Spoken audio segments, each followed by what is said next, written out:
So now we're going to look at the formation of the large ocean gyres. This Second World War map produced by the US Navy shows them particularly nicely. So we have the cold currents on the eastern side of the ocean basins and the warm currents on the western side. You can notice the arrows are circulating in this direction in the southern hemisphere for this South Pacific gyre, and the circulation is in the opposite direction in the northern hemisphere. So we have a warm current, the Coriolis current on the western side here, and then we have the cold California current on the east side. And that pattern is repeated in all the ocean basins. It shows up very nicely in terms of sea surface temperature.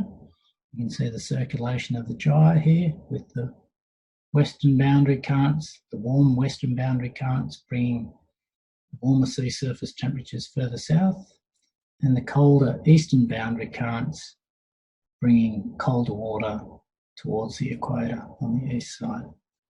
So we end up with this asymmetry in the ocean basins with the pile up in the Pacific of this warm pool of water in the western Pacific and cooler waters in the eastern Pacific. So how do these gyres form? If you remember from the atmosphere module, the global wind circulation looks something like this. So here we have the southern hemisphere, the southeasterly trades, and the westerlies at higher latitude. So we have high pressure systems with air wanting to flow from the high pressure to the low pressure, being deflected to the left in the southern hemisphere. Hence we get the southeast trades and being deflected and going from mid-latitude highs to higher latitude, being deflected to the left and there, and that's how we get the westerly winds. So these wind patterns are related to the formation of the ocean gyres in the following way.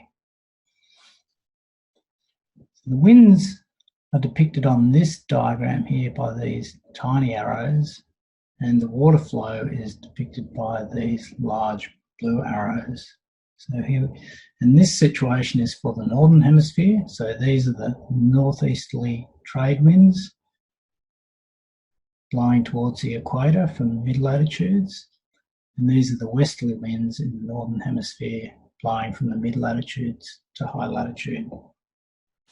So if you remember, in the northern hemisphere, the deflection, the Coriolis deflection is to the right, so the Ekman transport is normal to the wind direction and towards the right. So these westerly winds pile up water. The water flows from here towards here in this direction. And in the same way with the northeasterly trade winds, deflection to the right is pushing water in this direction. And so we have a convergence zone along the mid-latitudes between these two different wind systems. And the result of that is, because we've got convergence, we've got a pile up of water along the mid-latitudes. So we end up with a thicker layer of less dense water, and we end up with a hill, a high on the ocean surface. And under the action of gravity, water tries to flow. Here we are producing this hill through convergence, and the water tries to flow back away from the hill. So we get downwelling and water flow away from the hill. And that water flow away from the hill, so here would be the center of our hill. The water is trying to flow away from this hill. As it flows away, it also gets deflected to the right.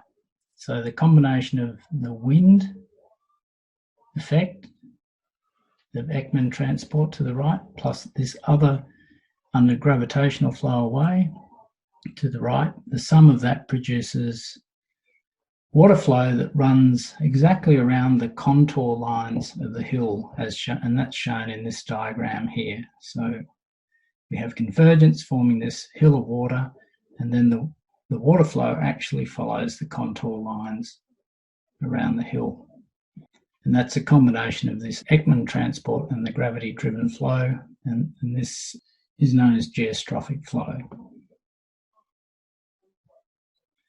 So in the northern hemisphere, we end up with flow around the hill in this direction.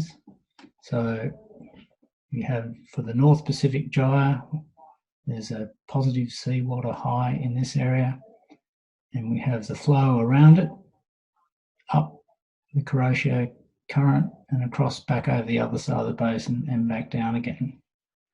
An interesting feature of these large gyres that form in the ocean basin is the warm currents on the western side of the basin become very focused and form tightly focused jets that flow at very high speeds.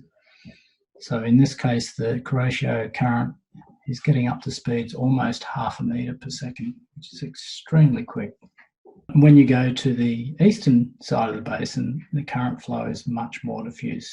And if you remember back to the perpetual ocean video, you could see very focused flow on the western side and more diffuse flow on the eastern side of the basins. So these gyres, as I said before, produce this asymmetry in the temperature in the ocean basin. So you can see that in particular, well, you can see it in the Atlantic here, and you can also see it in the Pacific. So we have colder water on the eastern side of the basin and warmer water on the western side. So in the Pacific, we've got water over 30 degrees near the equator on the western side, but significantly cooler on the eastern side. And those western boundary currents, and indeed the eastern boundary currents, transport a lot of heat. So they transport warm water towards the poles on the western side of the basins, and they transport cool water towards the equator on the eastern side. It's an interesting question as to the partitioning of the heat between the atmosphere and the oceans in transporting that heat towards the poles. And it turns out that sort of surprising, but the atmosphere transports much more heat than the ocean. And that's shown up in this diagram here, which shows the blue is the total required heat transport. So here's the equator, from the equator to the north and from the equator to the south. And the atmosphere accounts for virtually all of that, and with the ocean current transport a relatively minor fraction. And there's an interesting thing here with the asymmetry of these profiles, and this relates to the circumpolar current in the Southern Ocean, which insulates Antarctica and the Southern Ocean from the heat being drawn down from the equator. And that's why the Southern Hemisphere is much colder than the Northern Hemisphere. There's much greater heat transport towards high latitude in the Northern Hemisphere. And you can see the example of that heat transport here with the Gulf Stream up the side of North America, transporting very warm water up into the North Atlantic. And this warm water, in fact, keeps the European side of the North Atlantic much warmer than the American side.